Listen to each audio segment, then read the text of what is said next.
Nekem a város Párizs, London.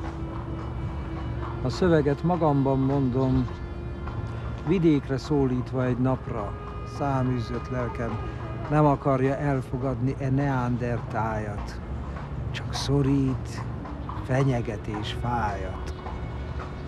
10 000 éve mind vidéken.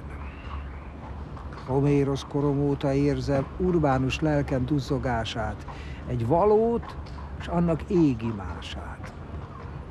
Nekem a való Torda, régen, vagy Ninive. Már milyen régen, Jónás koromban kihelyeztek, hogy nem sikerültek a tesztek.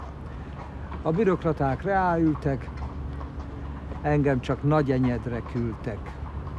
És ha a szerencse nagyon kerget, megkaptam mondjuk Wittenberget. Kérvények, vesszékbeadványok. Azóta is bár Pestet várok, nem azt, hogy szép halom vagy Nikla, legyen a poézisnek szikla, és folyton arad lesz belőle. Mert Weimárt viselt el egy Goethe, ha Tom is jár Ovidiusnak.